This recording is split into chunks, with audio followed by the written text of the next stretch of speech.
ज्ञान तर्क की चीज नहीं है, ज्ञान अनुभव की चीज है। मेरा कहने का मतलब यह है कि ज्ञान तर्क की चीज नहीं, तर्क में तर्क उतर्क वितर्क सब होता रहेगा।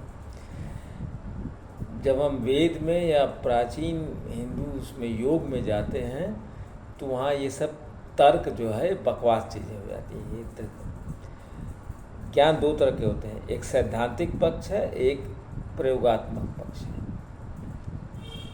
मैं वैदिक परंपरा की बात कर रहा हूँ कि ज्ञान तर्क की चीज़ नहीं है। जब सिद्धांत प्रयोगात्मक हो जाए, क्रियात्मक हो जाए, विज्ञान में बदल जाए, तो ज्ञान केवल सैद्धांतिक ज्ञान है, विज्ञान क्रियात्मक ज्ञान है। इसका थोड़ा सा एक चर्चा, क्योंकि हर आदमी तो उसको समझेगा नहीं, क्योंकि उसका विषय ही नहीं है, वो तो केवल तर्क उतर से ये सीधे ये ऐसा वो ऐसा, जैसा बताया गया है, जैसा हम देखते हैं उसका केवल 10% है। जो भी हिंदू में पुराण उसको सरल करते हैं, वेद है, वेद के बाद सब ब्राह्मण है, ये तो पुराण तो इसको सामाजिक उसके लिए और सरल करते हैं, कहानियों के तौर पर बताते हैं। वस्तुतः जिस ज्ञान की बात वेद करता है वो बहुत ही खतरनाक है, योग। अब हम एक थोड़ी सी बात करना है कि वो, अगर मैं ये कहूँ कि नाभि अग्नि का कुंड है तो हर आदमी के लिए ये सामान्य सी बात है, बकवास बात है इसका, क्योंकि इसको हम बता नहीं सकते, इसको दिखा नहीं सकते। जब आप अनुभव में जाइएगा तब आपको मालूम पड़ेगा कि जो नाभि है, जो हमारे भीतर नाभि है, नाभि मतलब शरीर का जो मध्य स्थान है, जिसमें प्रकाश है। नभ का मतलब नाभ, नभ, नाभि, न धातु से बंधन। जो नाभि है, अगर मैं ये कहूँ कि ये अग्नि का भयंकर कुंड है, धधकती ज्वाला है उसमें, तो ये किसी भी आदमी के सर के ऊपर से निकल जाएगा और इसको कोई भी वैज्ञानिक इसको सिद्ध कर भी नहीं सकता।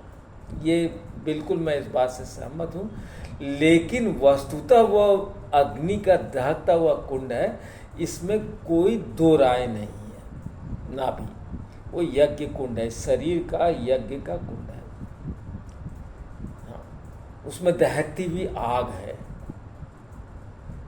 ये हर आदमी के लिए ये बकवास की बात है। लेकिन जब आप को ऐसा अनुभव हो, कहीं कहीं चर्चा किया है, पार्वती की चर्चा की है, सती की बात की है, लेकिन पार्वती की बात है जब वो अपने शरीर को जला लेती हैं। वास्तुतः ये फैक्ट है। अगर काफ़ी देर तक उसको कर जाए तो शरीर में आग की लपटें निकल जाएगी। इतनी भयंकर ताप है उसमें कि योग की किताबों में कहीं पर चर्चा किया गया है। कुछ मुद्राएं होती हैं, जब उसमें शक्तिपात हो जाता है, जब उसमें वो आ जाता है, तब उसमें नाभि में उसको अग्नि निकलने लगती है, बाहर प्रभाव डालती है। शरीर इतना तापमान हो जाता है जैसे तवा की तरह जलने लगता है शरीर। बहुत देर तक अगर उसमें से उसको न किया जाए नियंत्रित, तो वो अग्नि जो है जला देगी शरीर को। जो सती की पार्वती की जो कथा आती है उसका इसमें यही बताया जाए, योग क्रिया से वो नाभि में से अग्नि की ज्वाला को प्रज्वलित करती है, पूरा शरीर को भस्म कर देती है। ये बिल्कुल सच है, बिल्कुल हकीकत है, 1000% हकीकत है कि नाभि में मनुष्य की जिस नाभि है उसमें एक धधकती ज्वाला है, अग्नि का कुंड है, वह यज्ञ की वेदी है, उसी में आहुति दी जाती है।